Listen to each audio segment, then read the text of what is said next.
This is Jim Fetzer, your host on Authentic News right here on RBN Live, this second day of May, 2025. Brent Putin says Russia has to do everything it can to combat anti-Semitism. But when Putin says it, he means actual discrimination against Jews. He means classic anti-Semitism, not the nonsense being peddled by the Trump administration. Disguising attempts at world domination. The most important of them being that we have to do everything to combat the proliferation of Nazism, to combat the ideologies of Russophobia, anti-Semitism, Nazism, any forms of racial or national intolerance, any manifestations of so-called exclusivity, disguising attempts at world domination or intervention in domestic affairs of independent countries. The most important of them being that we have to do everything to combat the proliferation of Nazism, to combat the ideologies of Russophobia, anti-Semitism, Nazism, any forms of racial or national intolerance, any manifestations of so-called exclusivity, disguising attempts at world domination or intervention in domestic affairs of independent countries. The most important of them being that we have to do everything. Guy's a good guy. He's on the right side. Meanwhile, Zelensky openly threatens Victory Day terrorist attack in Moscow.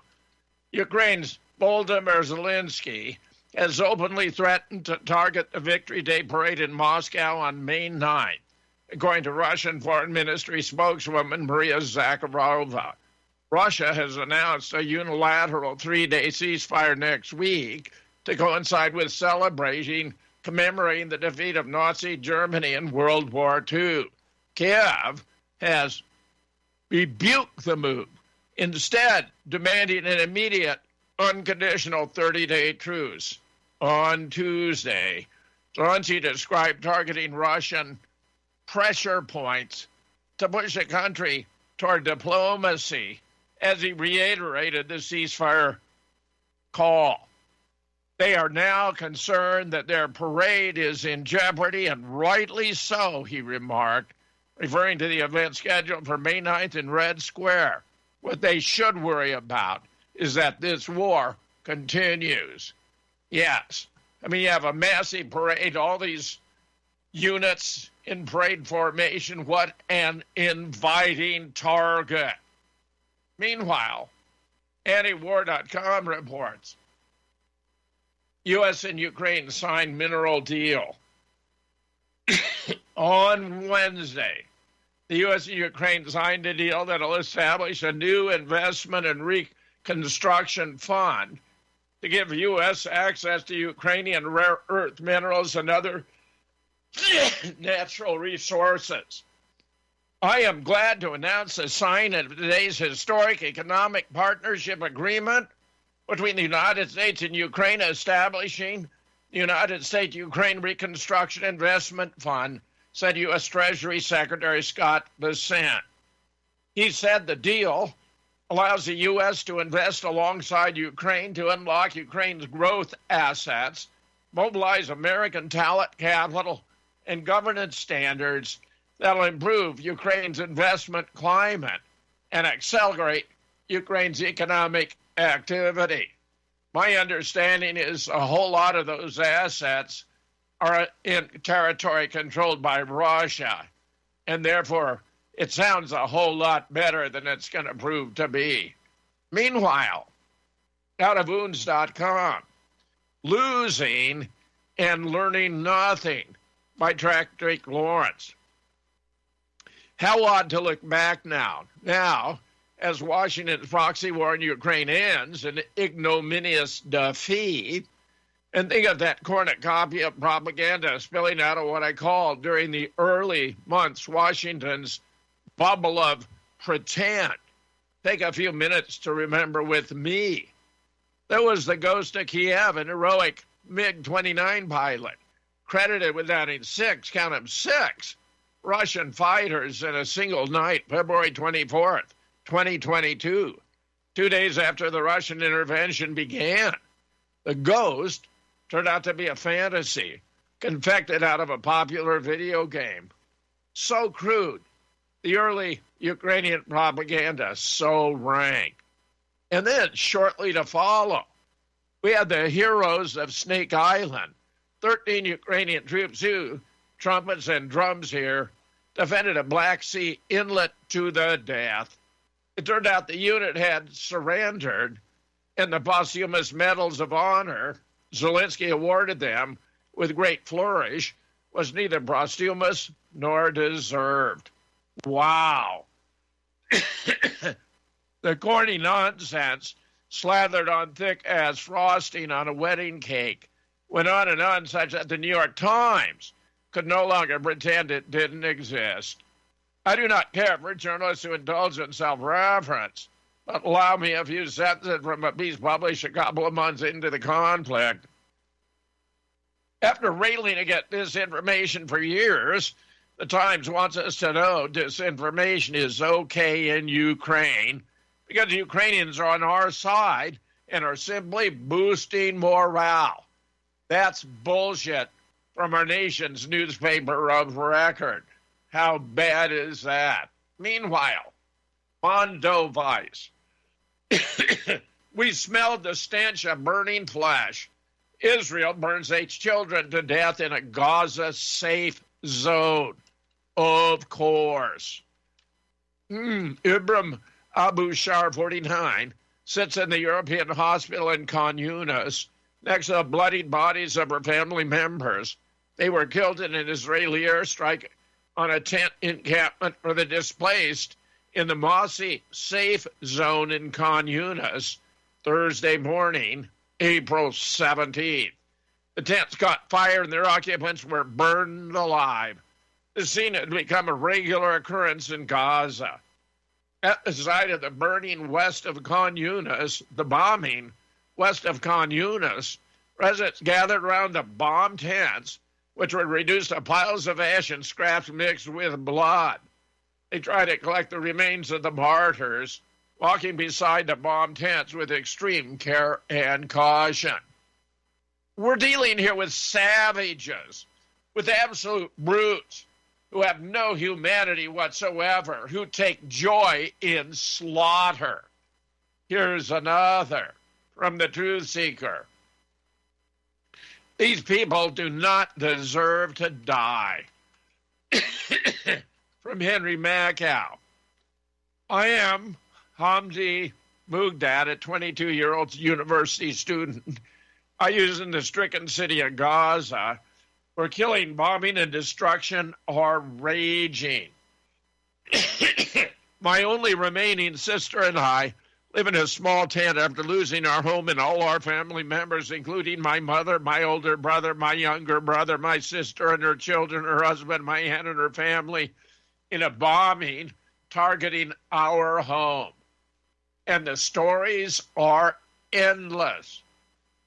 Meanwhile, Israel declares a state of emergency with the largest ever wildfires raging out of control toward Jerusalem amid fury over posts celebrating devastating fires. By the way, I understand the fires were set by settlers in the West Bank and simply have raged out of control. Israel declared a national emergency as the largest wildfires in the country's history continue to rage out of control. The Fire and Rescue Service's Jerusalem District Commander said firefighters had a long way to go before they could contain the blazes, which started near Mislat Zion, west of Jerusalem, yesterday morning. Now, that's a ways from the West Bank, but that's my understanding. Shmuley Friedman said conditions could get even worse due to strong winds, which could reach speeds of up to 100 kilometers an hour. We're in the midst of a very large wildfire, maybe the largest there's ever been in this country, he said last night. Regarding our activity, it will continue for a very long time. We are far from having control. Meanwhile, fire officials repeat these may be the largest ever in the history of the state. The Fire and Rescue Service Jerusalem District Commander said today's fires may be the largest in Israel's history. Firefighters have a long way to go before the blazes are contained. We are amidst a very large wildfire, maybe the largest there's ever been in this country. Shamuk Friedman said during a press conference this evening regarding our activity, it'll continue for a very long time, reiterating the point. Meanwhile, Palestinians celebrate Israel's wildfire on social media, which, of course, infuriates the Israelis. But what else would we expect? It's a natural reaction to disaster for the other side, especially when they're so cruel and inhumane. Meanwhile, Greece has notified Israel. We can't help with your fires. We're worried about our own. Greece, too, is being hit with fires. One of the number of countries Israel's reached out to help it in the face of raging wildfires. Greece informed Israel today, Wednesday, it cannot come to its aid to cope with the wildfires throughout the country, as it's on fire alert and must retain its own capabilities to contain any conflagrations that occur there.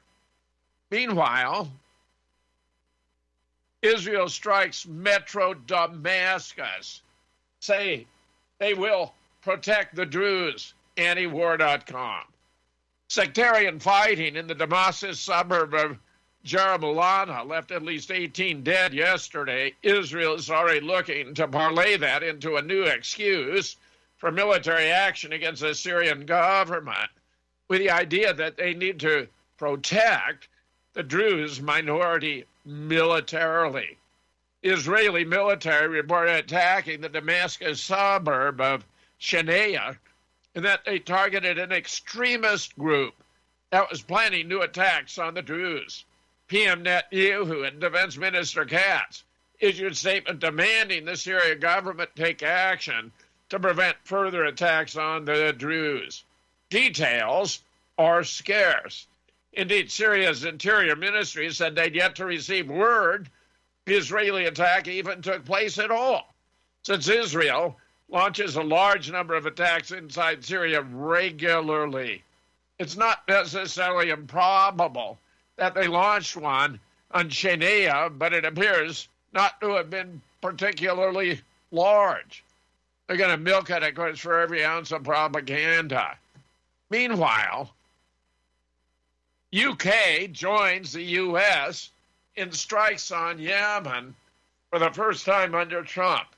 These, of course, are among the atrocities being committed by the government, which I believe qualifies impeachable offenses.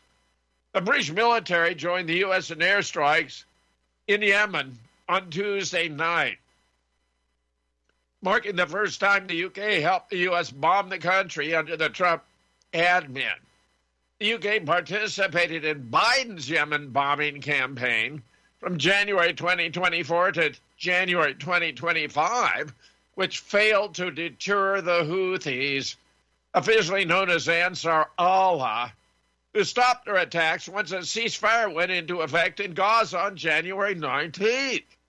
The British defense minister claimed the overnight strike targeted a cluster of buildings used by the Houthis to manufacture drones of the type used to attack ships in the Red Sea and Gulf of Aden, located some 50 miles south of Sana'a.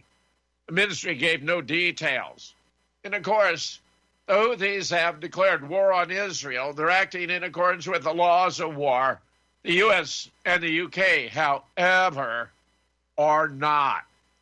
Meanwhile, the International Court of Justice is contemplating violations of Israel, including starvation of Gaza. Do you think it might rain later? Just Then all you need- outrageous what's going on here. Check it out.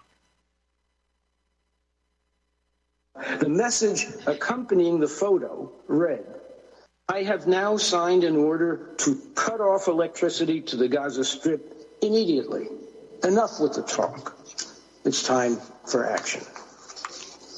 The impact of this action was to shut down the lone desalination plant in Gaza, depriving more than 600,000 Palestinians of their only access to water. Overall, the consequences for the Palestinian civilian population, especially the deprivation of urgently needed humanitarian assistance, have been as promised by Defense Minister Katz: utter destruction and devastation. According to the United Nations Undersecretary General for Humanitarian Affairs, who briefed the Security Council on 18 March, today I am distressed to report that in addition to the intense airstrikes that have resumed, since 2 March, Israeli authorities have cut off the entry of all life-saving supplies, food, medicines, fuel, cooking gas, for 2.1 million people. This total blockade of life-saving aid and basic commodities and commercial goods will have a disastrous impact on the people of Gaza, who remain dependent on a steady flow of assistance into the Strip. Blocking food, water, and medicine for people who need them is unconscionable.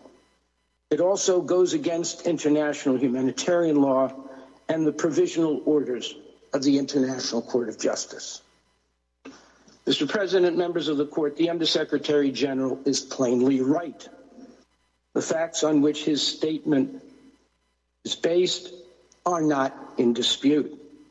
As you have seen, they're admitted, proudly and loudly proclaimed by Israel's most senior government officials.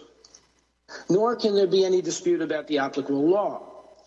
In its July 2024 advisory opinion, the Court explained that international humanitarian law governs Israel's conduct in the OPT for as long as its occupation continues.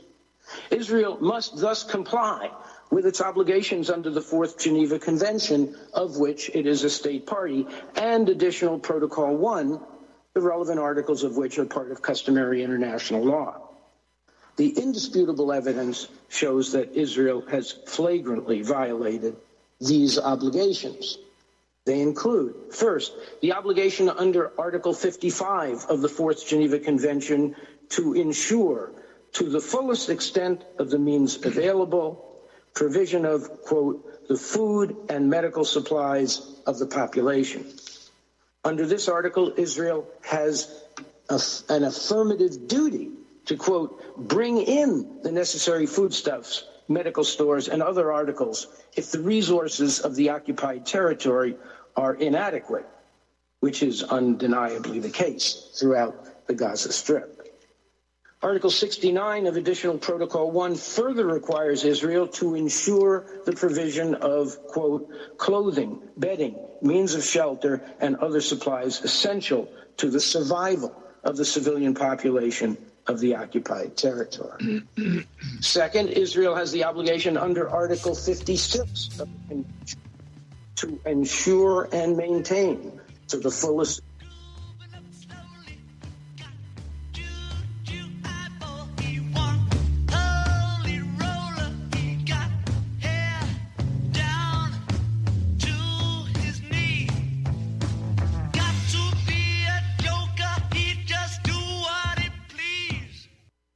Did you know?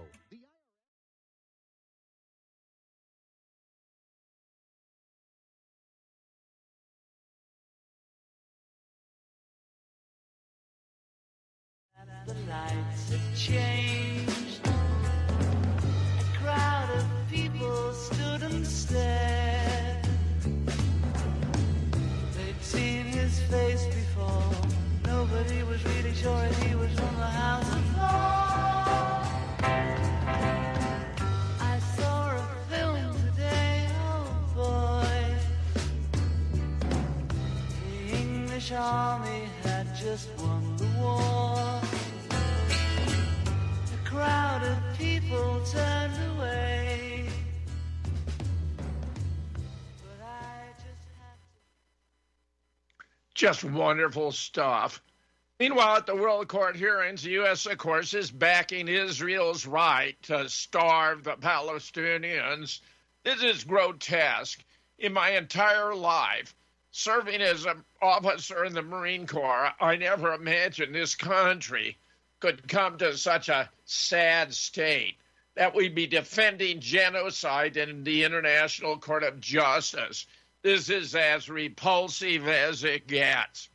Amsterdam.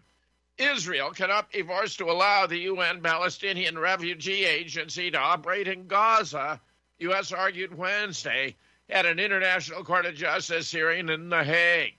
Israel last year passed a law that banned the UN from operating in the country, saying the organization had employed members of Hamas who took part in the October 7th onslaught, among a series of other accusations, including the organization runs schools that incite to terrorism and perpetuate Palestinians' refugee status by passing it by generation, unlike the rest of the world's refugees. Just disgraceful.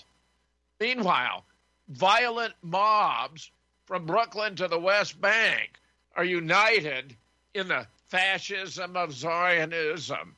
Violent attacks by a mob of Itamar Ben-Gvir supporters in New York City cannot be separated from the violence Palestinians have been facing for decades. They are all reflections of the same fascistic violence of Zionism. Death to Arabs. Those were the words chanted by many members of the Zionist mob in New York City engaging in violent acts in support of notable fascist and Israeli Minister of National Security, Itamar Ben-Gvir. His visit to the U.S. has led to countless headlines over the past weeks. Hardly surprising, as he spent over a year enthusiastically supporting the continued genocide in Gaza as a member of the Israeli parliament and on-again, off-again minister in Netanyahu's governing coalition. Ben-Gvir, a man himself convicted by an Israeli court of incitement to racism and supporting a terrorist organization, is a lightning rod for controversy. As you would expect, his visit had led organizers and activists in the U.S. to meet him wherever he decided to appear and protest his presence in communities and institutions, as well they should. Meanwhile, the similarities between white identity and Iranian uranium in the war on both by Jewish supremacists by young Freud. John Mearsheimer doesn't sugarcoat it. If countries like Iran don't arm themselves with nuclear weapons, vultures like Israel and the U.S.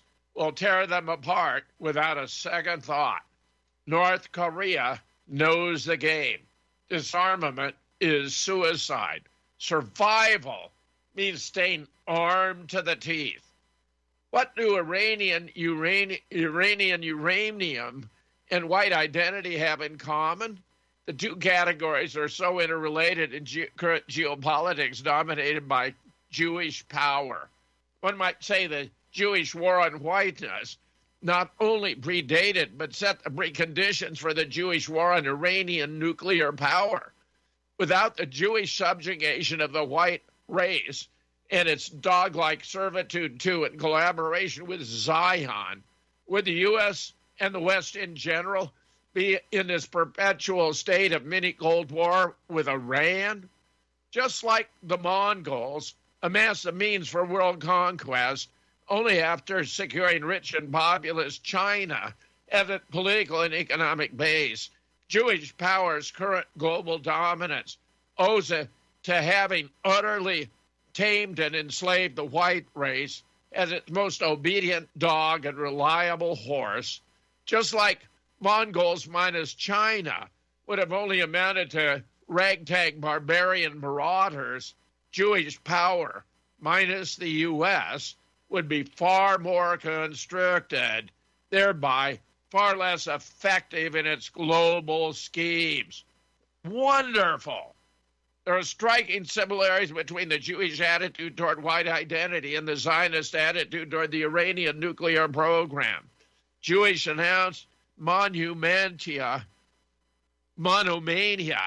acts on the ethnocentric basis that Jews and only Jews are deserving of identity politics and nuclear weaponry, especially within the Jewish sphere of influence, to which the entire Middle East and North Africa belong because of the global Jewish commitment to Israel's supremacy.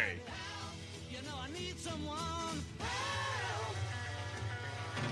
When I was younger, so much younger than today, I never needed anybody's help in any way. But now these days are gone and I'm not so self-assured. Now I find I've changed my mind. I'll open up the door. You are tuned in to the Republic Broadcasting Network. Visit our website by going to republicbroadcasting.org.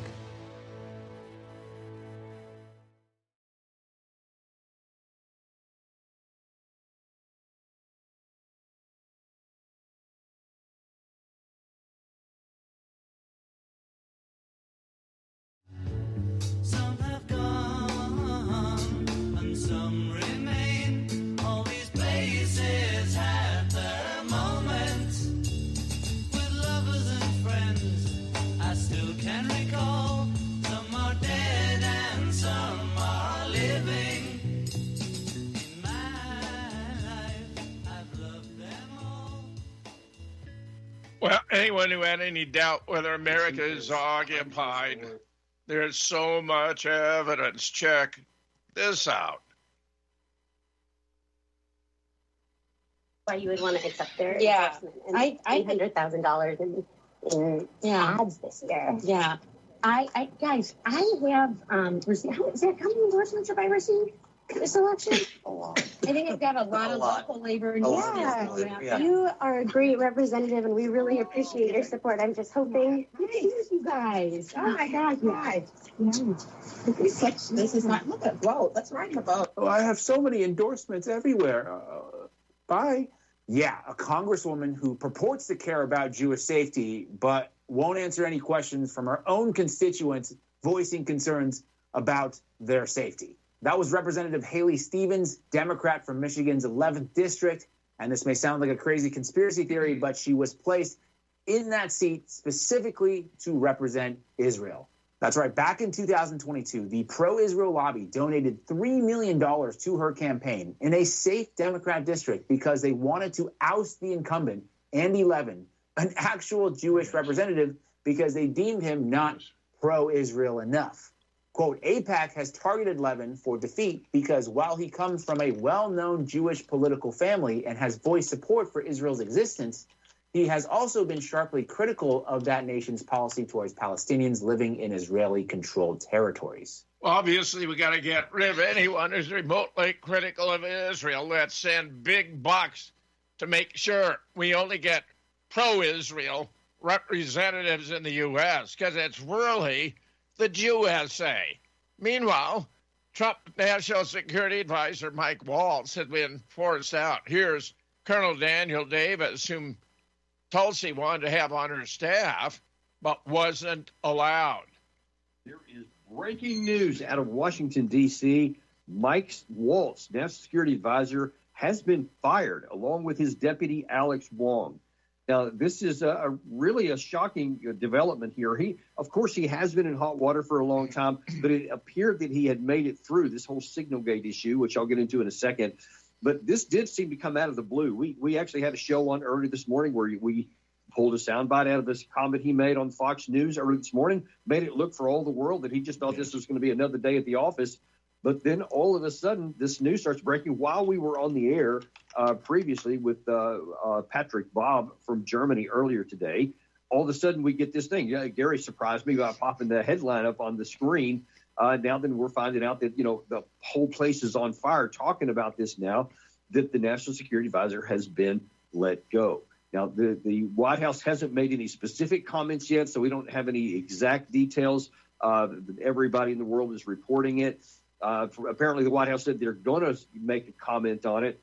Well, and I see now that it looks like they're trying to spin this as a staff shakeup, which was ironic because some of the sources that I've seen already, I think it was in Politico, said that was one of the strategies that was used. They didn't want to get rid of him early because then it looks like that Trump gave into external pressure and fired him because of that. And so they said, well, if they waited later on, they could say this is part of a normal transition and a normal evolution of the staff, et cetera.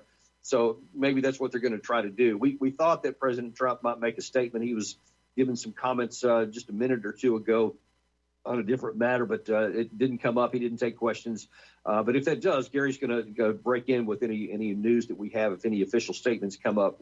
He's actually been moved to be our ambassador to the United Nations, or at least Stefanik then can stay in the House to help protect the Republican majority there, which is, of course, slender.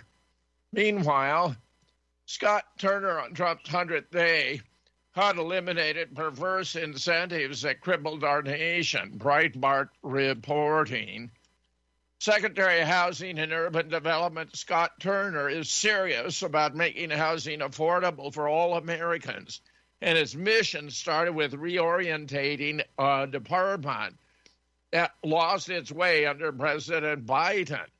The president from day one said, "We want to make housing affordable again," Turner told Breitbart in a lengthy interview from his office at HUD's Washington headquarters Wednesday on Trump's 100th day in office.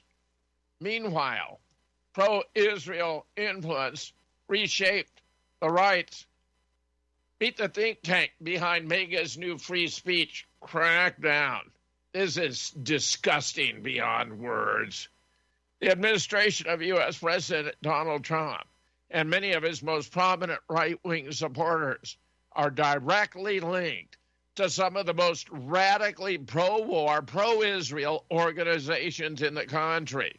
These connections form a sprawling web of lobbying groups, tech billionaires, and media figures who consistently promote Israeli interests above those of ordinary Americans. Why has the pro-Trump right suddenly pivoted from branding itself as a bastion of free speech to openly supporting censorship and state-led crackdowns? This mid-press news investigation uncovers a donor-driven advocacy network driving the ideological shift just a bit. The Horowitz connection. Since the early 2000s, writer and activist David Horowitz has been at the center of a movement claiming to defend free speech while portraying Muslims and leftists as existential threats to Western civilization. In the aftermath of 9/11, which I reiterate, of course, as an aside, was brought to his compliments of the CIA, the neocons in the Department of Defense, and the Mossad. It was an Israeli op. Horowitz called for the profiling of Palestinian Islamic people and infamously stated, "The Palestinians are Nazis." I think he got the right idea, but applied to the wrong groups. It's the Israelis who are the Nazis. This is all totally despicable. Meanwhile, J.D. Vance casts a tiebreaker vote to thwart anti-tariff move supported by 3 Republicans. Vice President J.D. Vance had to cast a tie-breaking vote to thwart efforts to stop Trump's tariffs after 3 Republicans opted to side with Democrats. Vance stepped in as the Senate voted on a resolution that would have blocked Trump's tariffs via revocation of the emergency order used.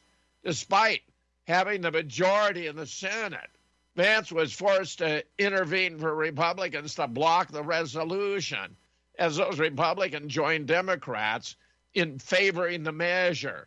Senator Lisa Murkowski, Susan Collins, and Rand Paul. I'm not sure they're wrong to do this.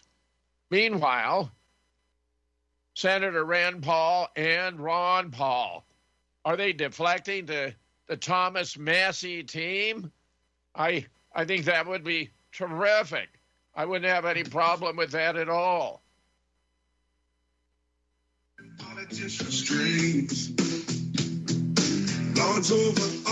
So how do you get out? This is questioning.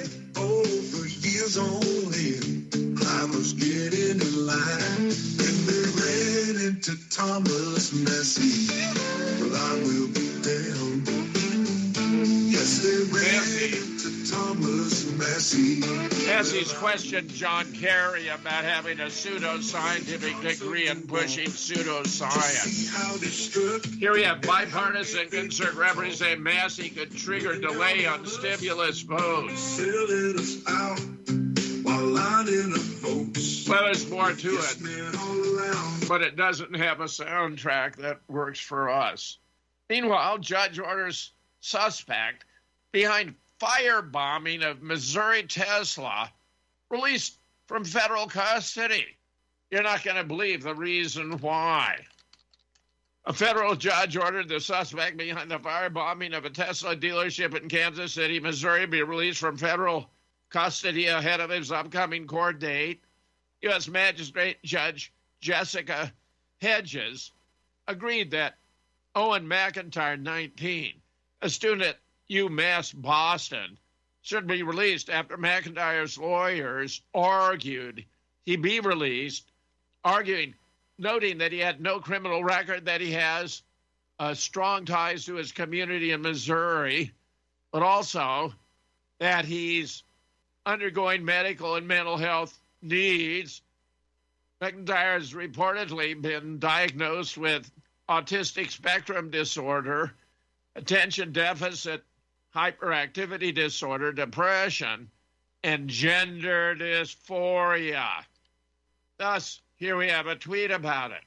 A federal judge has ordered the release of an anti-Tesla terrorist in Boston due to being transgender.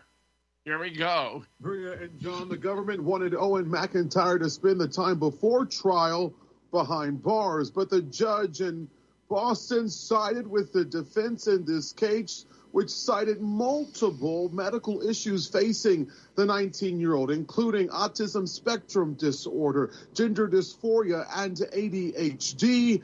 McIntyre's attorney argued the teen should be released, citing serious and ongoing medical needs and treatments that could not or would not be provided while in federal detention. The defense filing says McIntyre is being treated for depression and since March has been receiving gender-affirming care. That care would likely be interrupted or terminated in federal custody. Yes, absolutely. We cannot do anything, no matter what criminal acts, to interfere with gender-affirming care. Meanwhile, famed investigative journalist James O'Keefe drops a cryptic message. I think he's worried that he may be Virginia Guthrie. I am not suicidal. Please pray for me. James O'Keefe, the fearless journalist who rocked the political establishment with under exposés of Acorn, Planned Parenthood, and Big Tech, has just released a cryptic and chilling message, raising alarms across social media. In a video posted to X, O'Keefe appeared visibly shaken as he stated, "I'm going dark. I'm not suicidal. Pray for me. This one scares me, guys." The message was accompanied by the ominous caption, T-minus 7 days. A countdown expression that means 7 days remain from a specific event. In other words, he may have been told he's going to be killed a week from now. I'm going dark. I'm not suicidal. Pray for me. This one scares me, guys.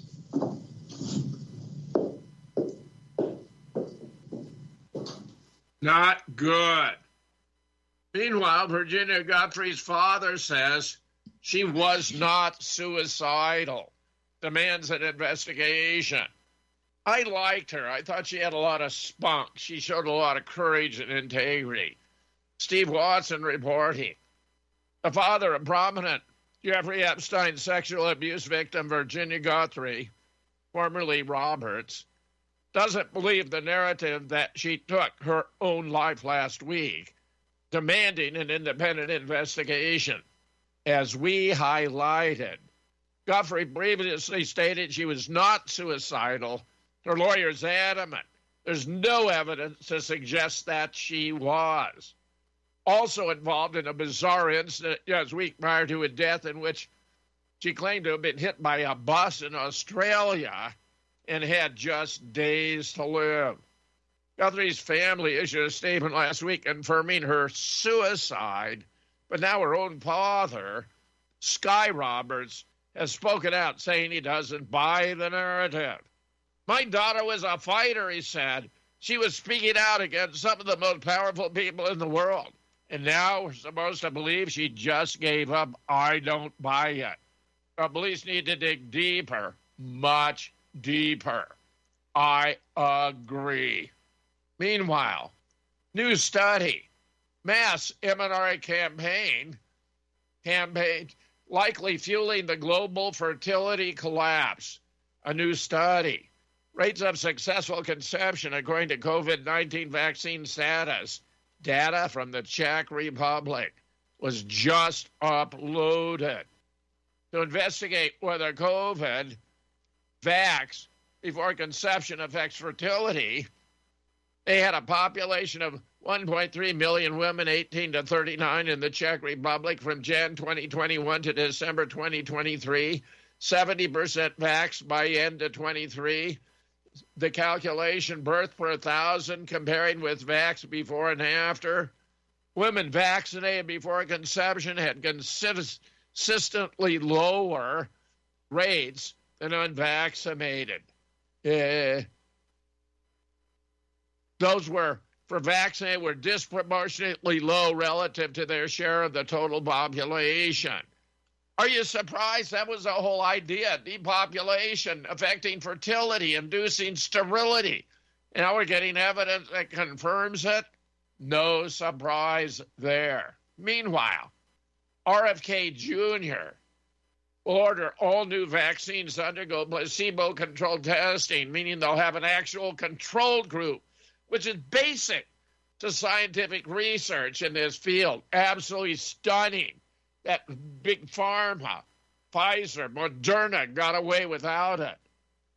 A Health Human Service spokesman said that a radical departure from past practice, the agency will set a new rule. All new vaccines will undergo safety testing and placebo-controlled trials prior to licensure.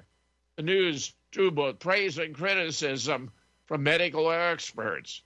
All new vaccines will have to be tested against a placebo before they can be approved, the Department of Health and Human Services confirmed to the Washington Post on Wednesday. The news drew both praise and criticism. The Post cited medical experts who said testing vaccines against a placebo could limit access to vaccines and undermine the public trust in immunization. And why would that be? Because it'll turn out they don't do any better than a placebo, or they do much worse.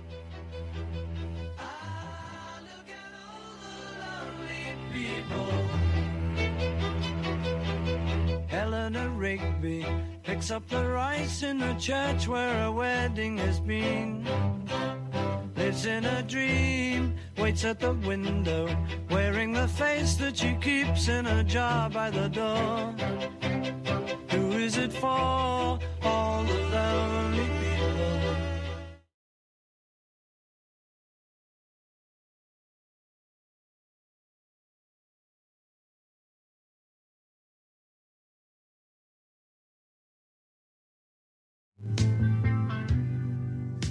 I don't want to leave her now.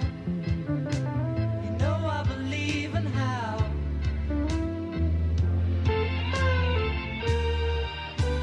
Somewhere in a smile, she knows. Florida poised to become the second state to ban fluoride in drinking water, and the Democrats are livid. Truth Seeker, Leo Hohmann, A bill that would ban fluoride and other harmful chemicals from Florida's public water system is heading to Ron DeSantis' desk. Florida House passed a prohibition Tuesday, Senate earlier in the month. Senate Bill SB 700, both chambers ultimately approved. Fluoride is a chemical agent used in industrial capacities at communities around the U.S. have for decades added to public drinking water systems, allegedly to help protect against tooth decay.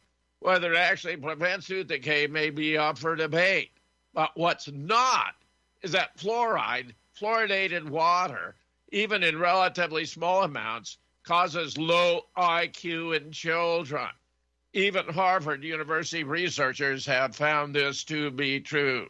So if you want dumber kids, give them all the fluoride in the world. Forget fluoridated toothpaste, by the way. It's bad news. Meanwhile, Alaska turns out to be the first state to do this. They're asking for advice about the damage done from alcohol consumption and its ties to colon and breast cancer. The legislation, effective August 1st, marks a precedent that sees Alaska joining a global movement. Meanwhile, the rabbi who owns Pornhub, the Jewish Independent, has given us a whole story about him if you want to read. And this part of the attack on the family, morality, and culture in the United States promoting porn. And now we have a new kosher lubricant created by an American rabbi. This, I take it, is to facilitate kosher anal sex. There you go. Right from your local rabbi. Meanwhile, the England Football Association has made the brilliant move to ban men from women's football. We're, of course, talking soccer. Men will be no longer able to play in women's soccer in England from June 1st, the Football Association announced Thursday. The move comes in the wake of the UK Supreme Court ruling on 15 April. The legal definition of a woman is based on biological sex, decreeing terms like woman and sex are conferred at birth and not later as one's so-called chosen gender identity. The Scottish Football Association also decided to ban men from women's football in a decision earlier this week based on the same ruling from Britain's highest court.